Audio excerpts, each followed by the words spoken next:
And I overheard you saying that the impeachment court is higher than the Supreme Court.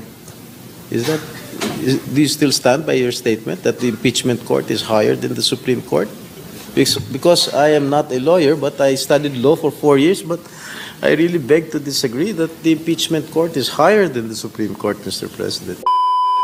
At yun nga mga bayan. Ano pong masasabi nyo sa balitang to na kung saan ito pong mag-asawang Marcos lumobo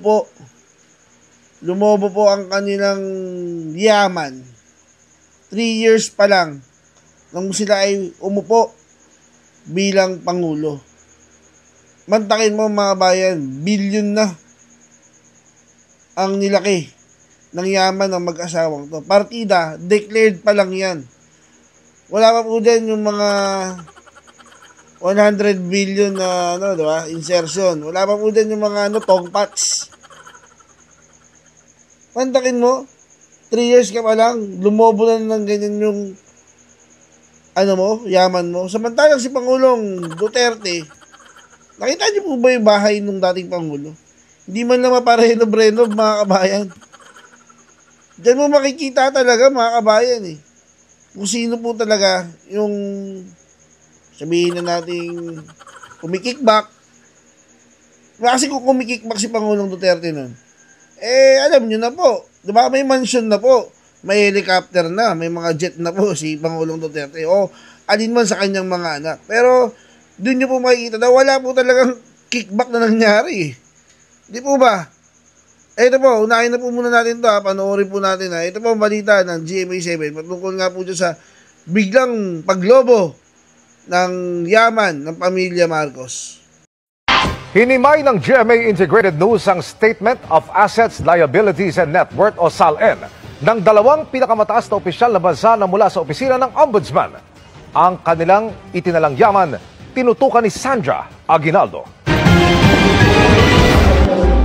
Ang GMA Integrated News Research ang unang nakakuha ng kopya ng Joint Statement of Assets, Liabilities and Net Worth o SALN ni na Pangulong Bongbong Marcos at First Lady Liza Marcos mula sa Office of the Ombudsman.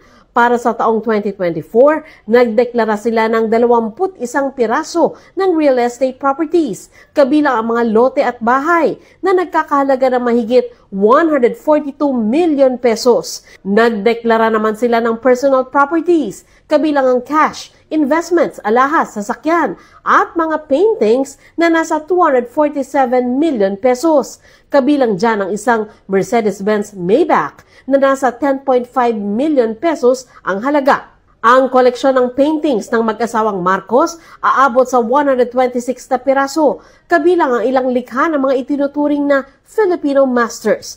Kabilang na riyan ang isang obra ni Fernando Amorsolo, 17 obra ni Ben Cabrera, ilang likha ni Arturo Luz at iba pa. Meron pang isang likha ng ating pambansang bayani na si Jose Rizal. Pinakamahal ang painting ni Jose Hoya na nasa 19 million pesos ang halaga. Walang utang na idineklara ang mag-asawang Marcos, kaya ang kanilang net worth nasa mahigit 389 million pesos.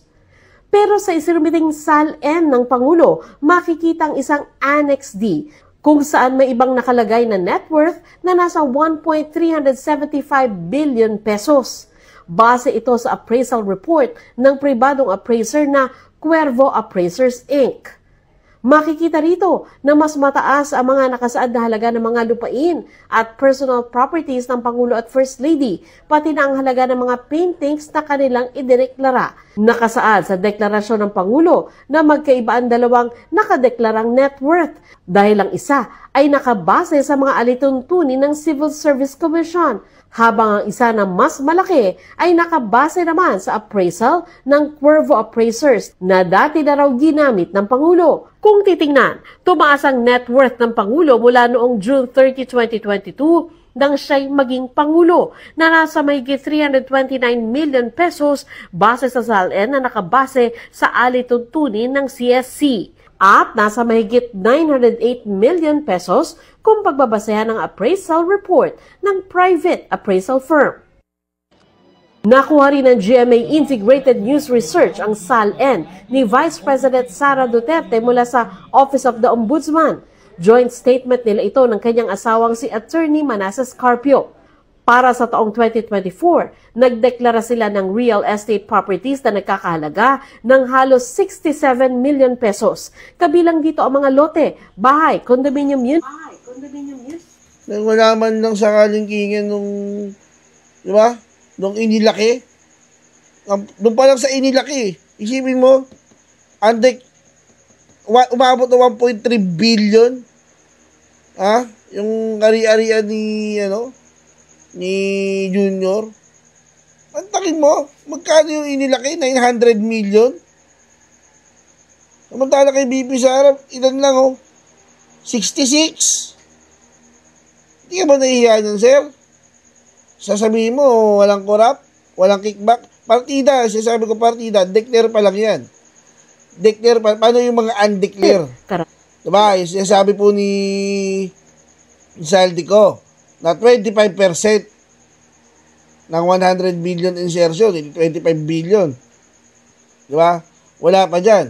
Nakamalita kasi mga kabayan. Nakamalita po kasi. Sa Davao City, meron din silang dineklarang personal properties na nasa mahigit 31.6 million ang halaga. Ang kabuang assets na idineklara ng mag-asawa nasa halos 98.5 million pesos. May idineklara rin silang utang na halos 10 milyong piso. Kaya 98 million, may utang pa na 10 million, magkano na lang?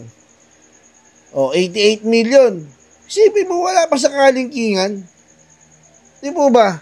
Tapos sasabihin nyo si Sara ang magnanakaw? Sasabihin ng mga pinklawan dyan, magnanakaw si Sara? Pati nyo silipin yung SALN ni Bongbong Marcos?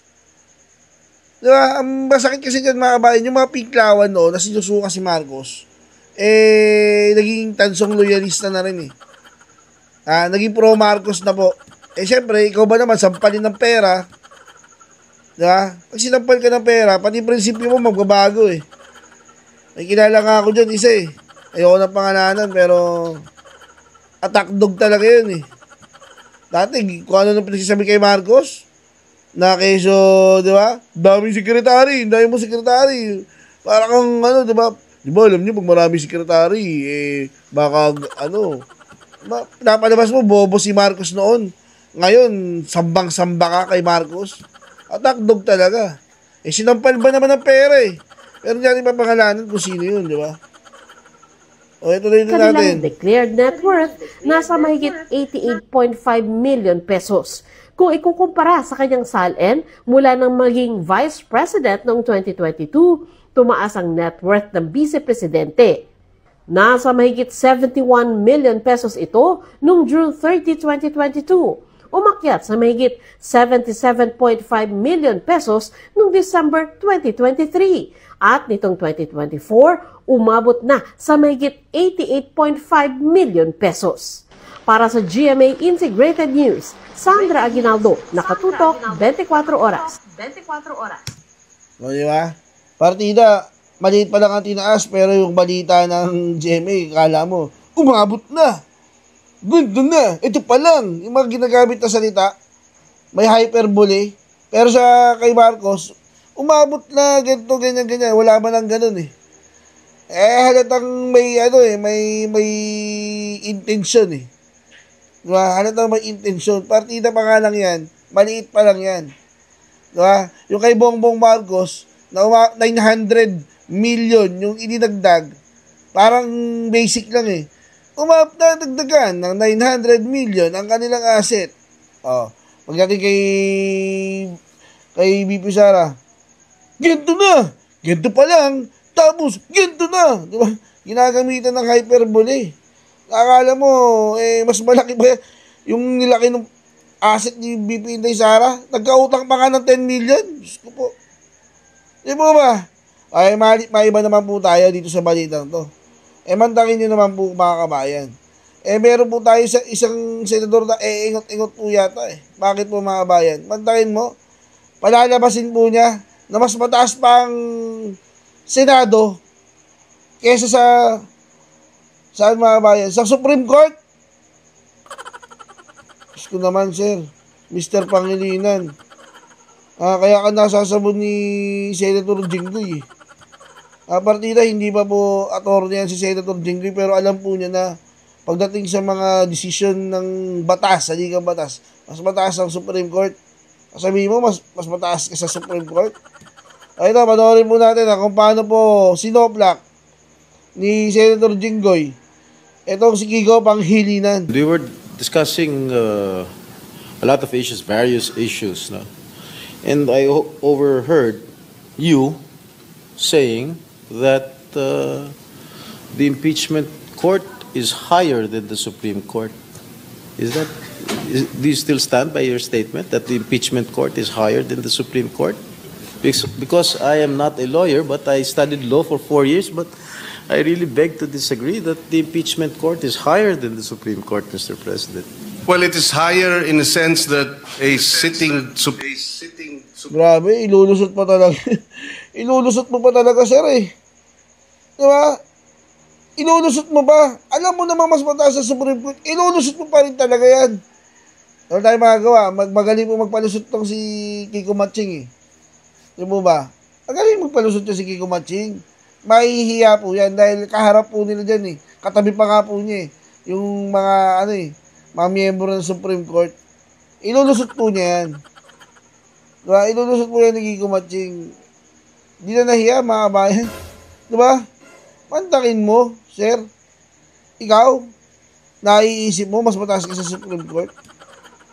Kabalintunaan talaga ng utak nito ni Kiko Pangilinan no, mga kabayan. O hindi ko napapakabayan pa. At least narinig nyo naman po yung pahayag ni Senator Jinggoy na ito po si Kiko Matching feeling mas mataas pa po sa Supreme Court. Tapos lulusutan pa talaga niya. Talaga pinaninindigan niya mga kabayan. Hanggang dyan na lang po Magkita-kita pa po tayo sa mga susunod pa nating video. Paalam.